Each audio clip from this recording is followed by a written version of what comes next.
welcome back to the show. I'm here with Jorge Reyes, and we're talking about a very interesting subject, and it's very serious for some developers out there in ColdFusion land, which is ColdFusion suicide, depression, and recovery. And Jorge has a very interesting story to tell of a couple of experiences he's had with this. But we're going to start off the show with a quick true or false quiz for everyone listening. And we're also going to look at if you have any friends who've either thought about suicide or committed suicide, how you can deal with that. And we'll have some resources in case anyone's feeling suicidal or knows someone who is.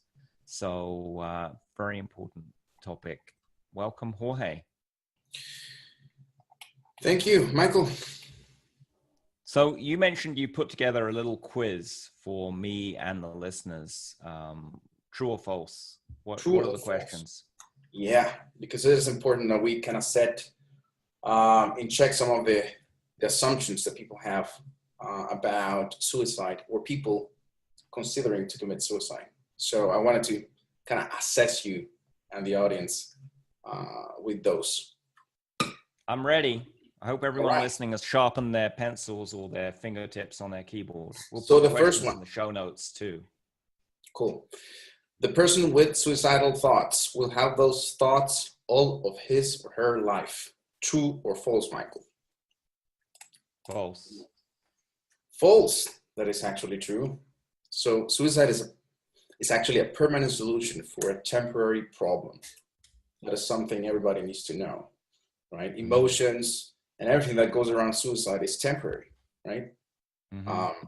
It's going to end someday, but if suicide is just a permanent solution that people take for something that could go away and either soon or later, but it will go away. You just need to do the right things and move in the right direction. And we're going to talk more about that in a moment. So yeah. All right. Suicidal thoughts shouldn't be talked directly. You will make the person kill him or herself faster. True or false? I'll go false on that one. Why is that? Because if you don't talk about it, how can they get out of the depression and the suicidal thoughts? That's true. I think talking helps. And, you know, if unfortunately they still kill themselves after they talked with them, at least you tried. Yeah. That is absolutely true. You need to actually address the issue directly and don't cut around corners or anything. Just, face hard facts, and you can even bluntly ask questions. Hey, have you tried to kill yourself? Are you thinking about it? And, cut to the chase, skip the small talk. It is very important to talk the issues directly with somebody you think is going through some suicidal thoughts or depression or any of the early stages of suicide, right? Yeah, I mean, I totally agree with that. And we'll talk a little later about a ColdFusion developer who was in that situation and did kill themselves. So, but let's carry on with the quiz. All right, number 3. 4 more to go. If a person already tried to kill himself or herself, a new attempt is less likely. Well, that's a good one. I'm going to go false with that. I think the more times someone has tried to kill themselves, the more times they're likely to kill themselves. Yeah, and a new attempt is actually more likely. 80% of suicides are not on the first attempt. That is statistic from the US. 80% of suicides are not the first attempts. 20% of the time, people actually succeed the first time. Right? They try to kill themselves and they're dead. 80% of the time, it's not the first time they've tried it when they actually succeed.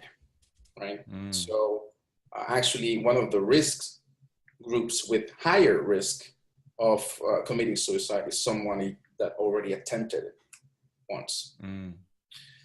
All right. Suicide happens without warning. I'm going to go false with that. I think if you look back on it, there is some warning. Yeah, it's true. And like you say, there is some warning, right?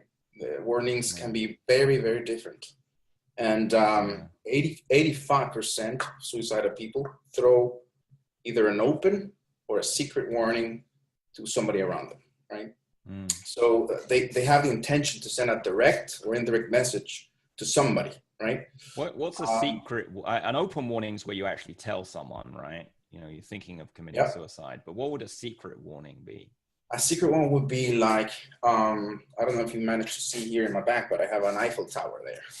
So if somebody is here and is looking at the tower saying, if I jump out of there or from there, how long would it take me to hit the ground? Kind of indirect. So it's kind of an indirect. He's thinking about killing himself. He's not telling you, you know what, I can deal with it. I want to kill myself. But he's talking about it indirectly, right? Like thinking about scenarios and playing around with that. Or do you think somebody would miss me if I'm gone? Or things like that, talking about death or making suggestions, right? There are also early warnings that come without saying anything, right? Like depression. There are signs of depressions, and it's a vast topic we did not cover here, but it is very common that depression leads to suicide, right? And on the later stages of somebody committing suicide, I mean, short before committing suicide, there are signs like saying goodbye in a weird way, like saying goodbye to everybody, like, Michael, you truly being a good friend, thinking about you, wanting to say thank you for everything, I love you, you know, those kind of things. That's a warning. Well, I love you too, Jorge. But and there you go. Right now, okay? Oh. Are you trying to tell me something? Yeah, that happens in real life, right? And other things that doctors were talking about is this necessity of bringing chaos to order. Some people, before they commit suicide, they get into cleaning everything, right? Everything neat. They wear their best clothes and everything, you know? So they prepare everything because they don't want to leave chaos behind them. So they fix all the bugs in their code. Yeah. That would be a clue, right? That someone might be suicidal if they'll feel bad if they leave a bug there. They cannot kill themselves. So if you have a software full with bugs, it's not necessarily a bad thing. But this insight was actually given by a friend of mine here in Switzerland that is a doctor. So suicide is a very interesting topic for medicine as well, from the clinical perspective on everything. And people actually ignore a few facts that we're reviewing today. All right, next question. Someone bragging about, where's the question? I lost it. Someone bragging about killing him or herself just wants to draw attention to themselves. Exactly. What do you think? True or false? That's a common belief, isn't it? It's like a cry for help, or they want attention. I think that's false. You know, I don't think that's true for everyone or really anyone. The issue is thinking everybody's doing it for calling attention, right? So what a doctor is going to tell you, and what a human being will tell you as well, is that you should take every suicidal comment seriously, right? Because you don't know who you're dealing with. And something that I came across when I was researching suicide is that you should never underestimate other people's problems or pains.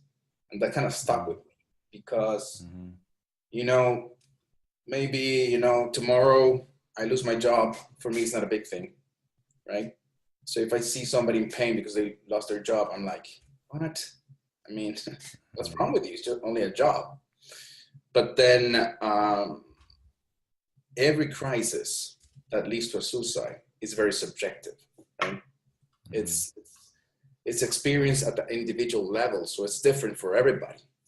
So what is something that will cause you serious pain maybe is nothing for me, and vice versa. And what would cause you to go into a crisis mode, it is nothing for me, or vice versa. So We should never underestimate other people's problems or pains. And when someone's bragging about killing themselves, take that seriously. So assume it is true until proven otherwise, right? All right. So the final last question in this quiz. Yeah. People with suicidal thoughts, they absolutely want to die. I think I'm going to have to go false on that one, because just because someone's thinking about it doesn't mean they really mean to die. Yep, it is true. It is correct. So you score 100%, Michael. Congratulations. Wow. People with suicidal thoughts. How are people listening at home doing, I wonder? Good question. We'll have to know in the comments on the show notes. So people with suicidal thoughts, they don't want to die. You know why? Because it is unnatural.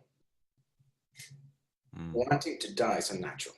And there's something called a dissociative moment for every person that commits suicide. There's an interesting example of this, of one of the Golden Gate Bridge jumpers who actually survived. I don't know if you've seen it, Michael, but it's on YouTube. No. You can look it up. Yeah. I don't remember his name. That he was staring at the water, wanting to jump. And then he described this dissociative moment, which is a clinical term for what happens when you kind of separate yourself from reality. Oh. And it could be for a few minutes. Explains why when people talk about when they cut themselves, they didn't feel anything. They were feeling like numb, and all of a sudden pain kicked in. They didn't want to die, and they rushed to the hospital, called somebody. But for this guy, the dissociative moment lasted for a millisecond. Wow. He was hanging from one hand like this, and he let himself go. And as soon as he let go, he said, "Oh my God, I don't want to die." Oh. And he was in his mind thinking, "Oh my God, how could I tell somebody that I really didn't want to die?" And he survived, so he's alive and kicking, and being able to tell that story. But at the end of the day, for suicide to happen, which is something unnatural, because you don't see animals killing themselves, do you? No, haven't seen that. No. Yeah, me neither. So it's not natural, right? It's unnatural. So and this dissociative moment where you kind of lose the perception of reality, kind of separate yourself from reality, is basically the last step in somebody committing suicide. It's mind. That's what happens. Mind. But you and I both believe there's something more than the clinical part of everything, right? There's a spiritual side to things too. There's a spiritual side of it, and I believe that there's a God-given desire to live, right? To appreciate life, to see how precious it is. So it is unnatural. So persons with suicidal thoughts, they absolutely want to die. Completely false.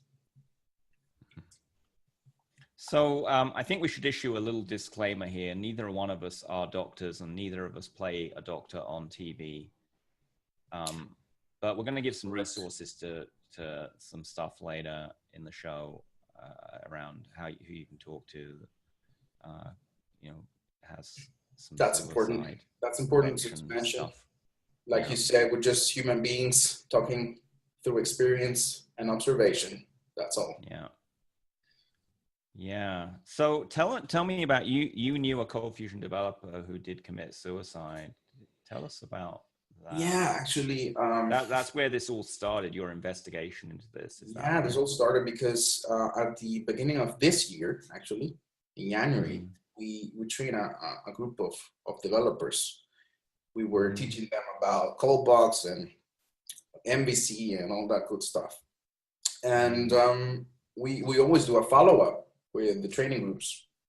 And sometimes we get mixed groups, you know, people from multiple companies at the same time and everything. This was a private training, right?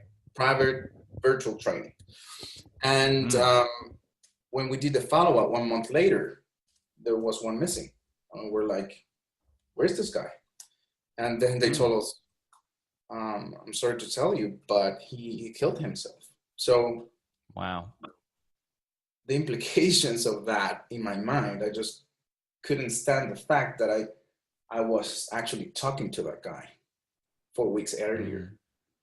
And maybe if I would have mentioned something, then things would have been different. I don't know. There's always that maybe, if, but yeah. I don't know. It felt weird. I didn't felt guilty or anything. It's just, it feels weird.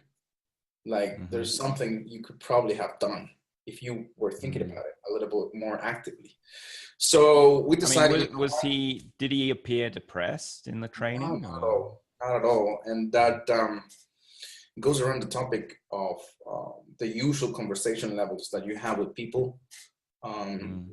Most conversations don't go beyond the small talk.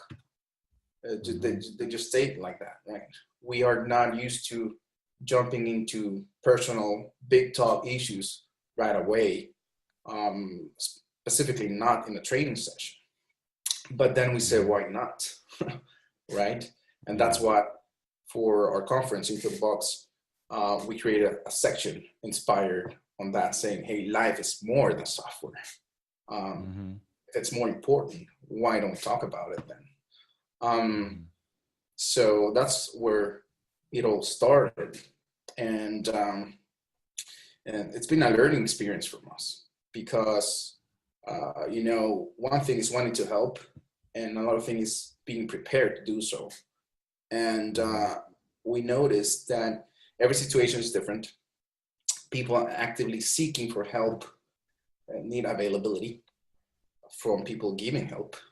So there's some things to be considered before you say, hey, I want to help, count me in, right? So we decided to take the role of starting to talk about it, right? Talk about it, bring it out there, that this is an actual issue.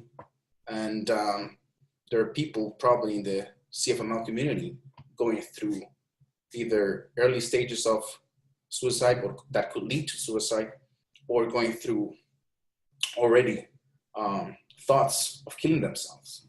So that's why it's important to address them and say, hey, there is what you're experiencing. Don't be afraid to reach out those close to you, right? Because, you know, a shared burden is half the burden, right?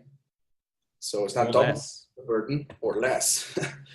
So share it actually helps release it. So I guess the message is for two major groups of people, right? Like I mentioned before, to you personally, is persons or people going through suicidal thoughts or depression, and people actually around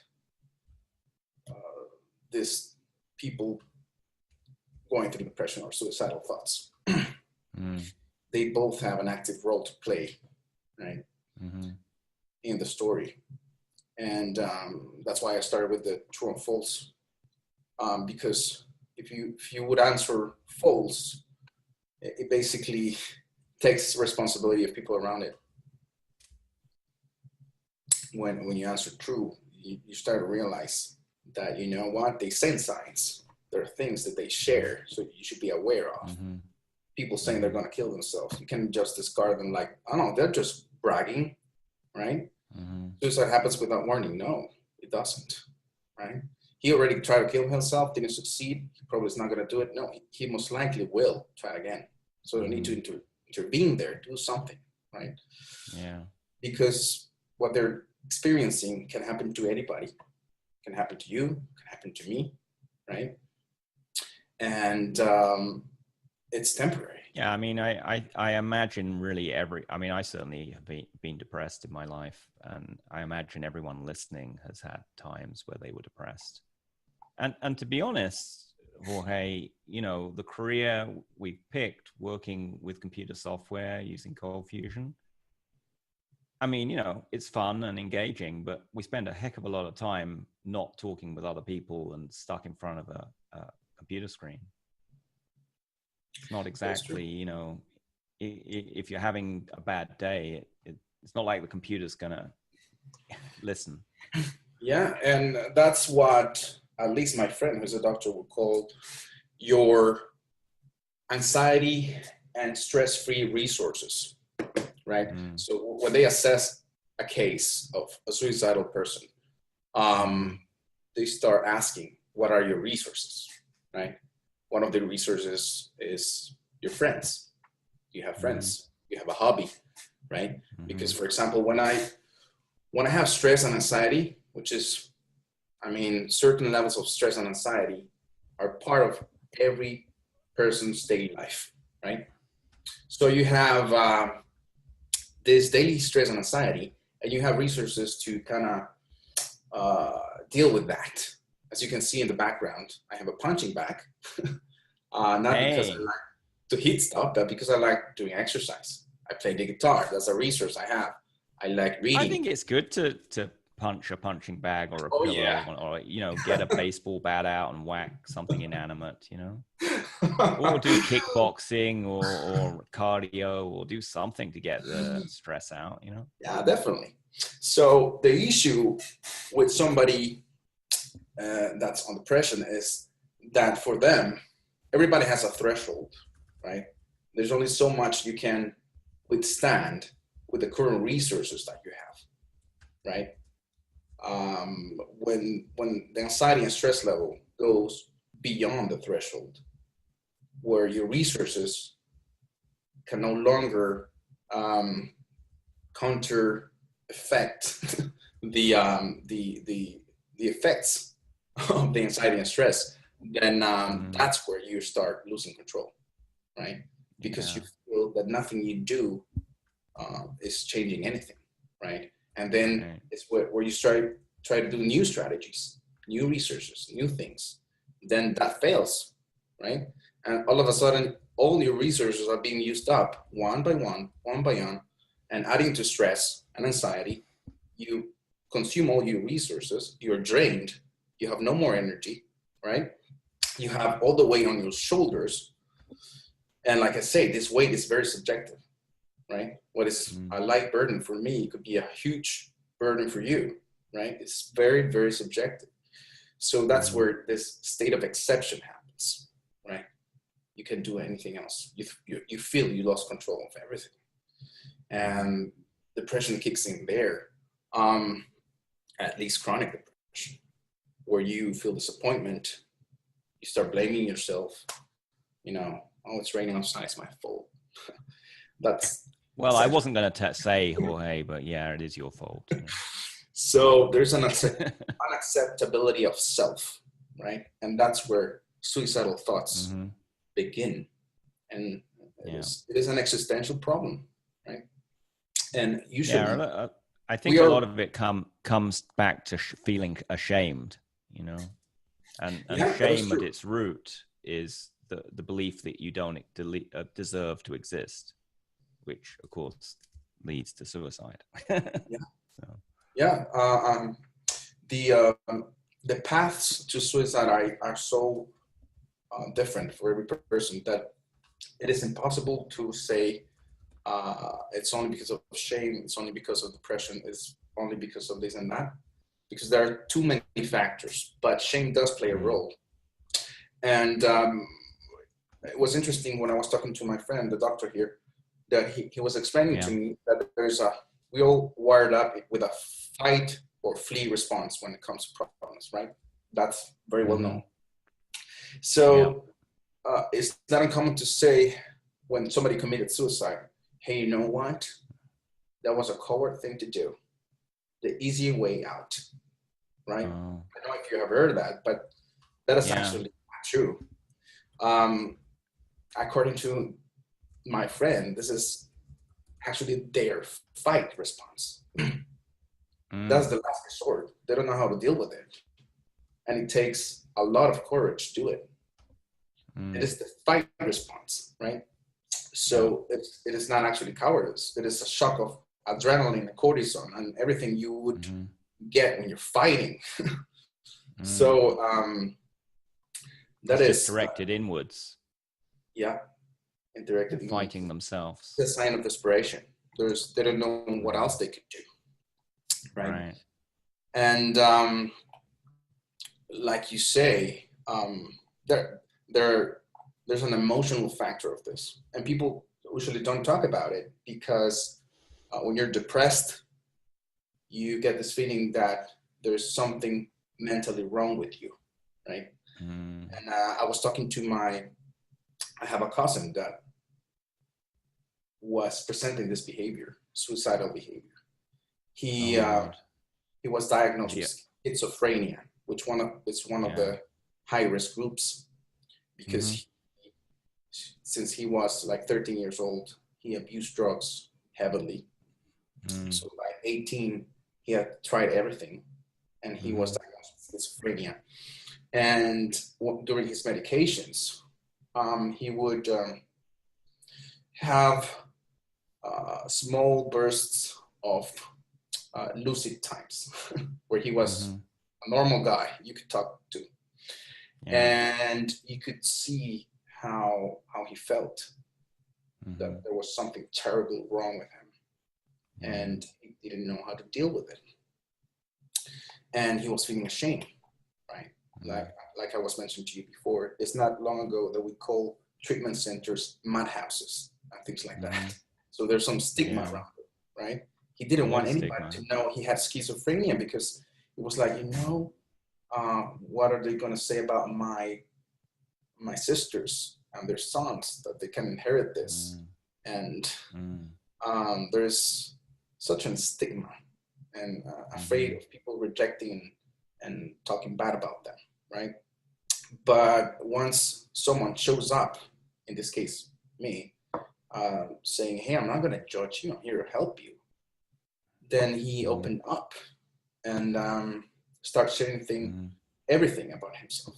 They once they see the opportunity to share, it's like they explode. They're so full of stuff inside that they want to share, but they're so afraid to, that whenever they see the opportunity, they just burst. They take everything out, and you're like, wow, you've been dealing with this by yourself? I'm so sorry, I didn't notice before. But it's all about caring. And it's not like you have to solve their problem. Just listening and being empathetic can really help. That is actually so true. I mean, the emotional part of depression, for example, the treatment for that, or the best treatment, is understanding and supporting. At the end of the day, you cannot cure that person. You cannot prevent him completely from killing himself, right? He may end up doing it. But the best way to treat the emotional part of depression, it's understanding them and supporting them, right? And being there, and open yourself up so they can share things with you, right? And there's also the cognitive part of the treatment, or how you can address this person. So like you can give them a structure to make decisions, to solve their problems. Somebody can get, for example, depressed because they lost their job and they have an economic crisis. So you can let them know, hey, this is what you count with. Maybe if you sell your house, or if you sell this, or if you do that, you help them understand that not everything is their fault, and you give them a structure so they can make decisions. Sometimes their thoughts are just scrambled eggs, and then they cannot make up their minds. So you can help them there. There's the physiologic part of it, right? One of them is, for example, sleeping well, doing exercise. I started actually. I wrote down some things for the show notes that can help anyone who is feeling depressed. Help me. Oh, that's awesome. Sleep. sleep is definitely really helps. Yeah. As Muscular does, can teach them how to yeah. relax and release energy. That's exactly where exercise comes from, massages and everything. And of course, there's a spiritual part of that I think supersedes everything else, right? Like I said, my personal belief is that we all have a God-given will to live, right? And if you don't believe in God, death can be daunting and by itself can be depressive. That's a personal belief, of course, but if you think about it, every minute 100 people die. Every hour, that's 6,000 people. So at the end of the year, 54 million people die at the end of each year. So that's kind of depressing, right? It's like I'm looking at a picture of my family. I'm like, you know what? My great-grandfather died. My grandfather is dead. My parents are alive, but they're probably going to die. And that means I'm on deck right after that. So that can be really depressing, right? And depression is the second leading death among the youth, right, before accidents. And really, if you see interviews in case studies done to the youth about this, that they're experiencing depression, they sometimes cannot explain why they're feeling depressed. Exactly like what we've been talking. It's like they think there's something wrong. And there is an epidemic of suicide among the young, I would say. And there are 500,000 suicide attempts in the US, 44,000 deaths in the US that are by suicide. Well, I don't know the exact statistic, but I want to say suicide's one of the leading causes of death in the United States. It's not the top one, but yeah, it's up there. I'm pretty sure it's in the top 10 or 15, possibly. Yeah. Possibly. Particularly among people who've been in the military, if they've been they've got PTSD, post-traumatic stress disorder. Oh yeah, veterans. More soldiers die through suicide than die through bullets. Yeah, that is actually an issue. Veterans. Like 3 times as many. It's often. Not like it's very common that veterans commit suicide. So if you've been in the military or someone who has this, what we're talking about here, and I know some CFers who've been in the military and have some PTSD, and it's serious shit. Yeah, it is. And at the end of the day, I used to watch Larry King for some reason because my grandmother. And he was saying once, hey, you know what? I cannot stand the thought of non-existence. That is depressing, he said. I'm like, you know what? It is. If there's, you don't exist or anything after you die, then life is futile, right? So every single human being is being held prisoner to the fear of death all their life. Yeah. So it's like they're enslaved. And actually not wanting to die is the most normal, most sane human feeling that you can have, to want to preserve your most precious possession, right? Life is precious. And that's something people forget because people is being taught that they are the result of mindless, unguided, random process with no sense of purpose. And you only have to, whether you believe in God or not, you only have to go out for a walk in the mountains or the woods, or do some exercise or whatever it is to come back to this connection with life, or spend time with other humans and talk instead of staring at the screen on your phone. Yeah, you would. It's easy, like you say, to understand, to get a grasp of the value of life, right? And to put it in practical, like you asked you, for example, would you sell your eye for $1 million, Michael? Would you sell one eye for $1 million? No. Would you sell both eyes for $100 million? No, doesn't appeal. I mean, I'm not sure there's a money amount you could get to, Yeah. So how much more worth does a life that looks through those windows has. You know, it's like it isn't valuable. It doesn't have it. You cannot put a value to that. And every person is unique. And you should cherish life. And we all go through difficulties. People have different thresholds and different resources to deal with them. But nobody's alone.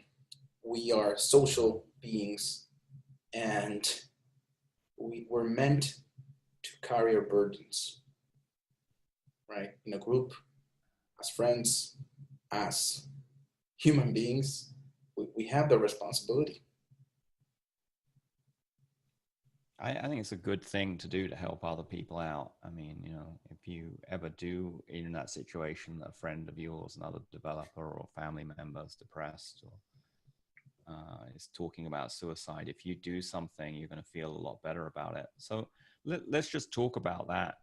You know, we talked a lot about people who have depression and suicide. What about if you were in the situation that you're a friend of someone, another developer or family member who's depressed or anxious or suicidal?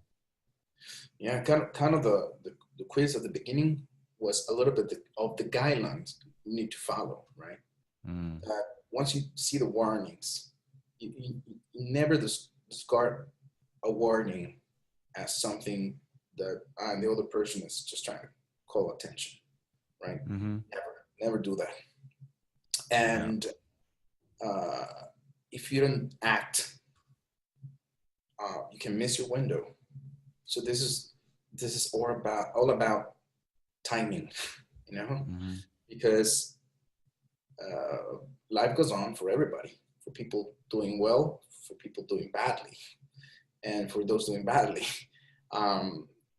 irreversible things can happen that you later are going to regret.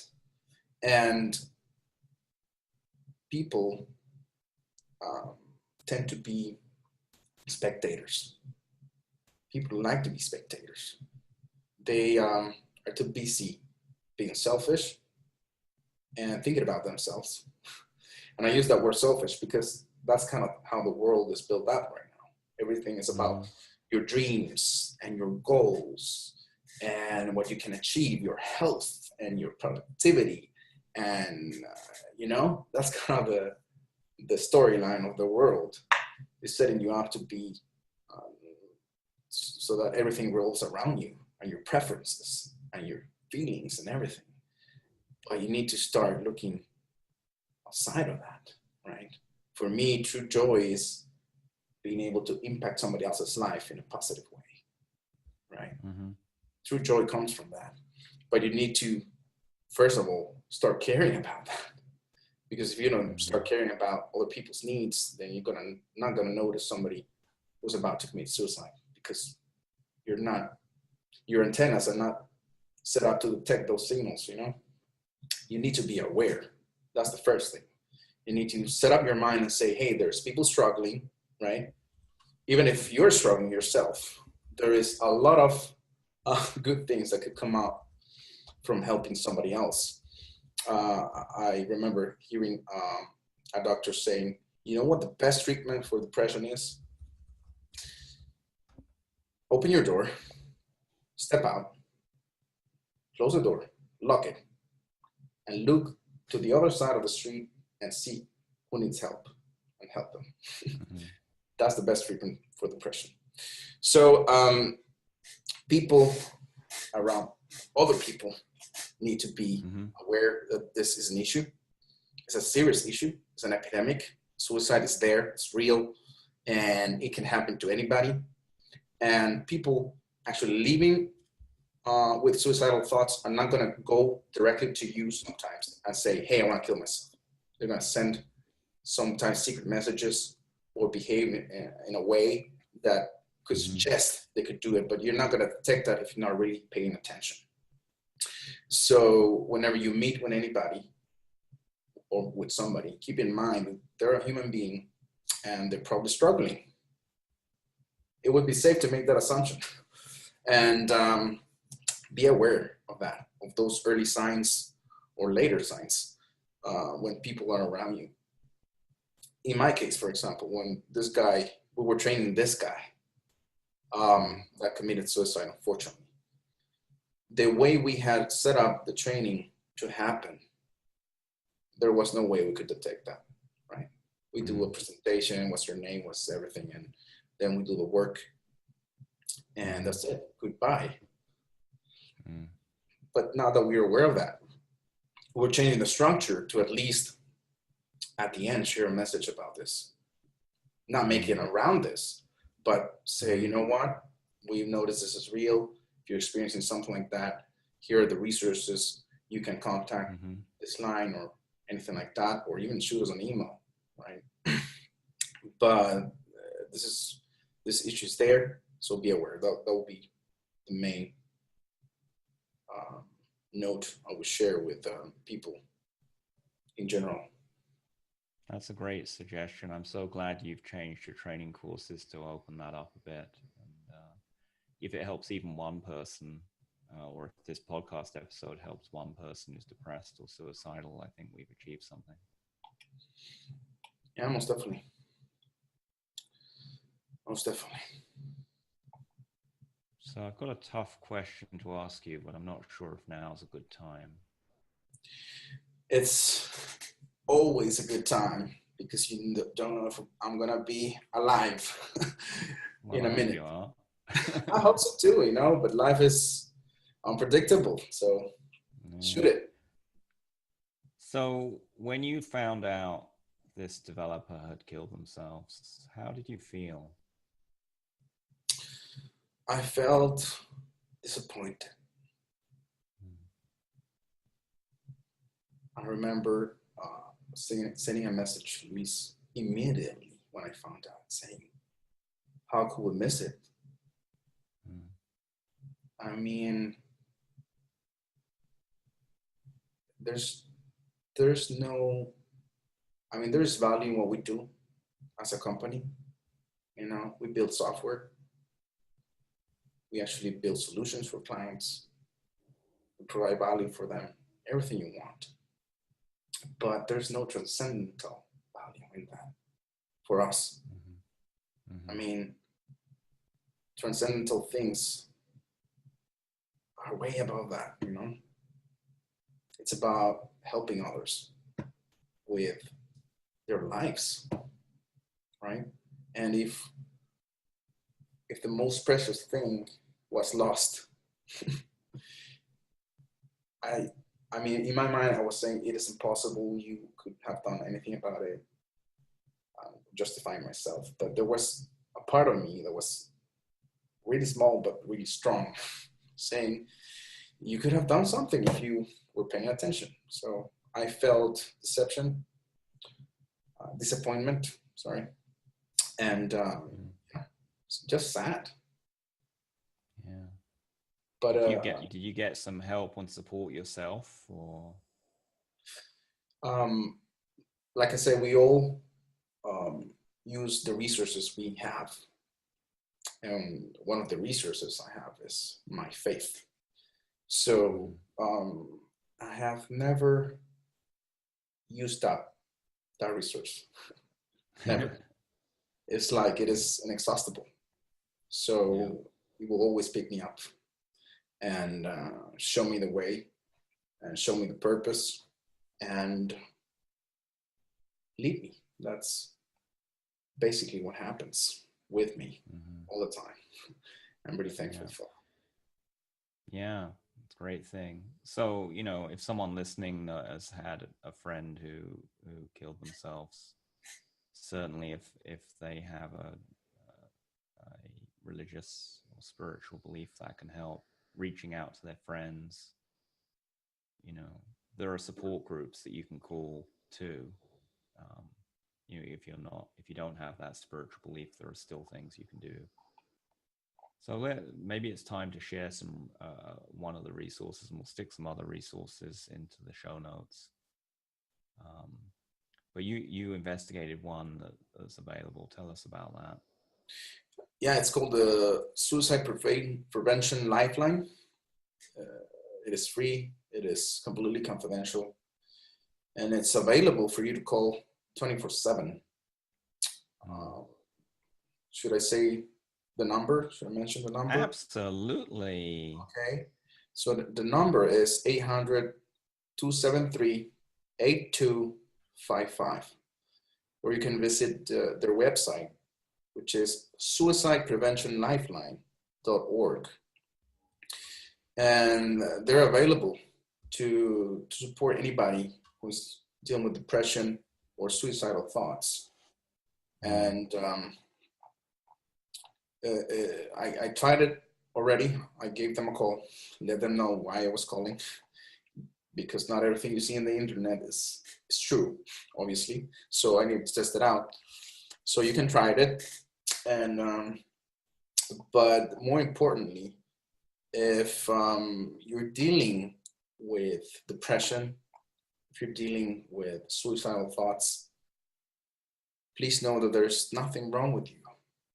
I mean, life is precious, and what you're going through is temporary, completely temporary. Emotions come and go, problems come and go, and there's a way out of it, but it's not the one you're thinking about. So whatever you do, please, I beg you, do not take your own life. That's a permanent solution for a temporary problem. Remember that. Yeah, it would sort of be, not to make light of this, but it would be sort of like if you had a bug in your program, say, taking out a hammer and smashing the laptop because you had a bug in the program. It kind of does solve the problem, but it's not really the best way to deal with it. It's better to debug the code. And the same thing with depression or anxiety. There are things you can do that can solve this, and you don't have to destroy. Yeah, and do not isolate yourself. Though that is very important. For whatever reason, never draw yourself into isolation. That's only going to make things worse. There's always somebody there to listen to you. Maybe not immediately, depending on your situation, but there's always a relative, there's always a friend, a counselor, a professional counselor, a doctor, a colleague. There's always somebody willing to listen. Mm-hmm. Yeah. The other thing I would say is, don't use an addiction to cover up the depression or feelings, because I used to do that when I was younger. I'd go and have a beer to cover up feeling sad, or I'd watch a whole bunch of TV to cover up feeling depressed, or humans have so many addictions we use to cover these things up. Whether it's food or shopping or alcohol or drugs. Or it's interesting you mentioned that, Michael, because actually one of the risk groups that this doctor shared with me is actually people having issues with alcoholism or drug addiction. Mm-hmm. And he actually used a term that caught my attention that was a prolonged or extended suicide, something like that. You're actually killing yourself slowly. Sure. And it's a different way of achieving suicide, but in a long term. Mm-hmm. So people do not tend to think of it as suicide, but if it's hurting yourself, there's some factors there that suggest you're actually trying to commit suicide, but in a prolonged way.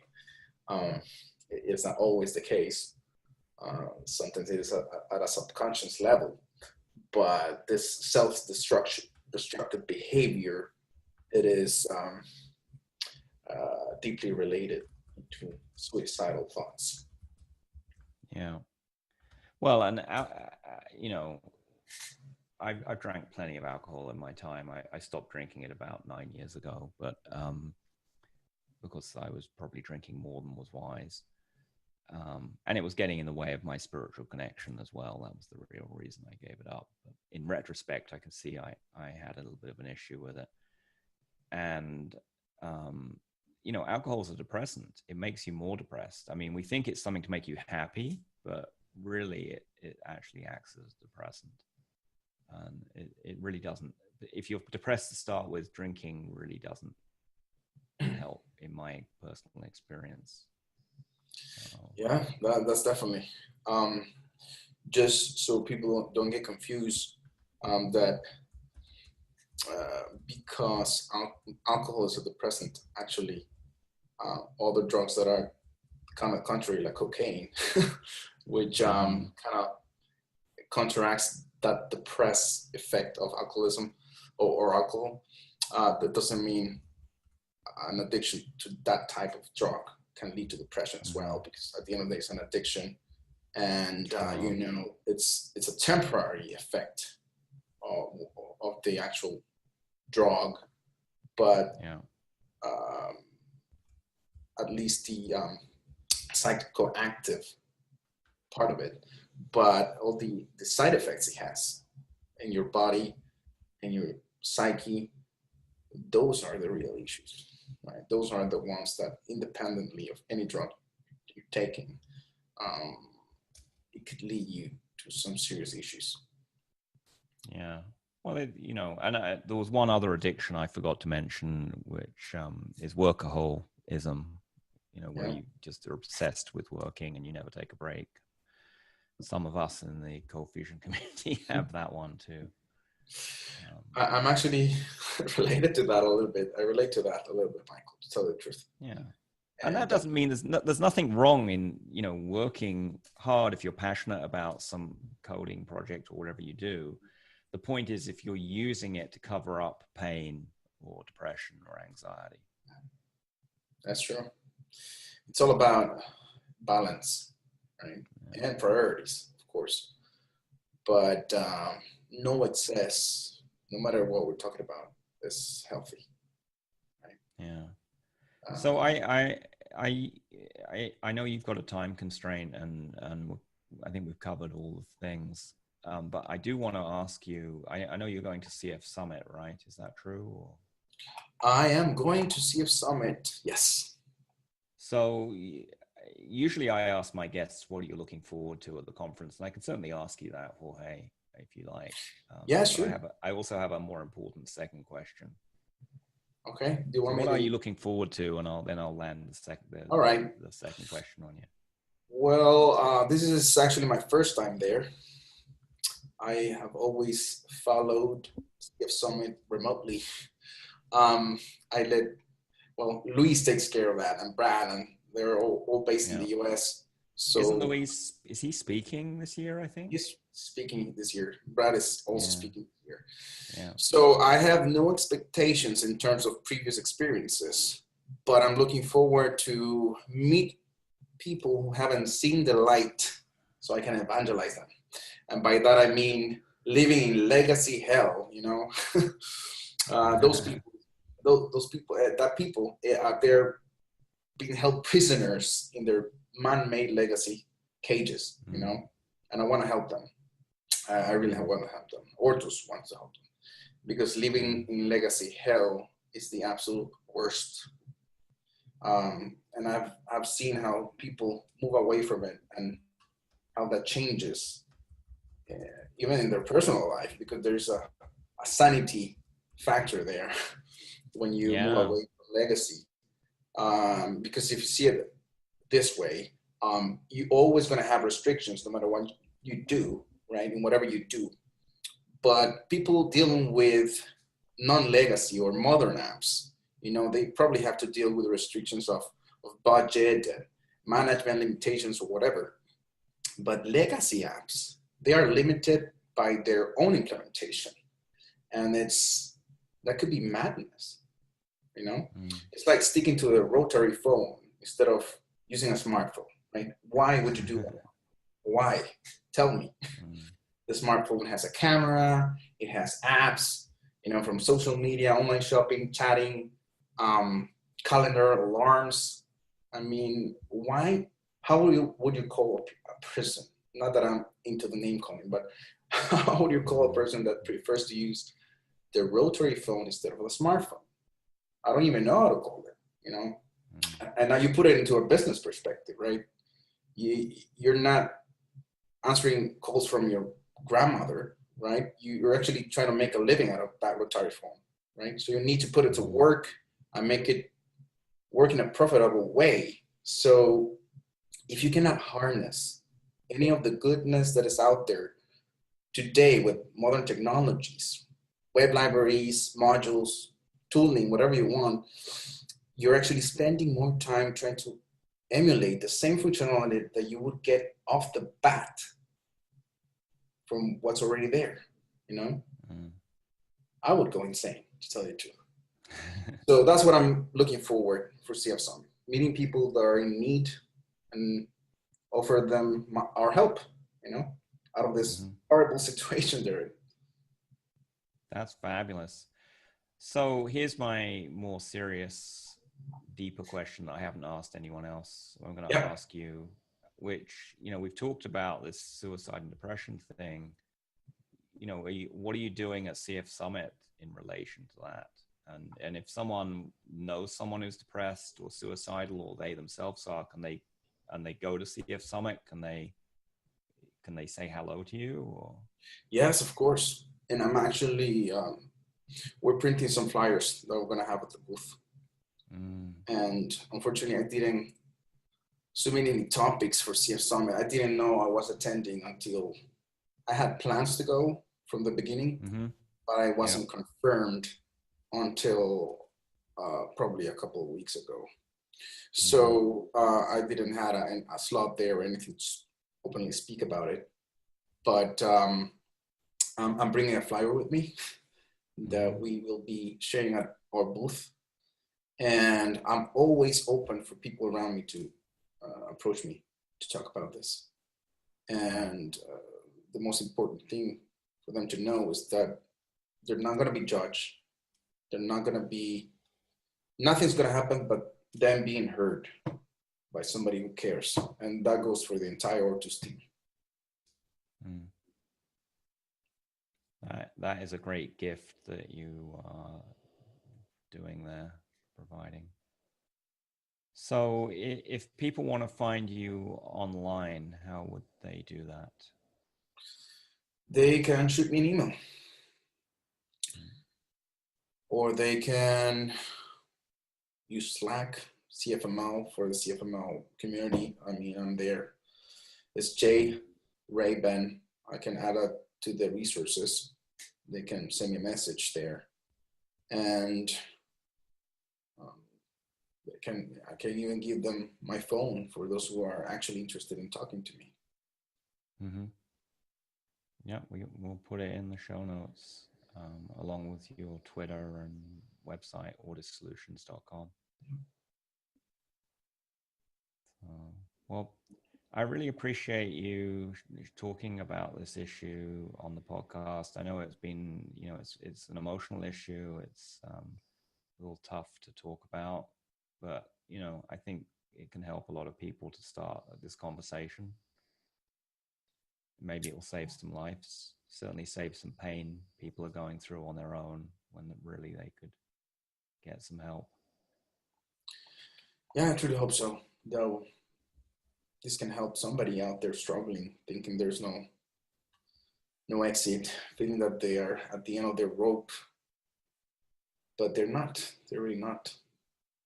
Crises are subjective, and there's always a solution. Well, thanks for being on the CF Alive podcast, Jorge. All right, Michael. Thank you for your time and for your invitation.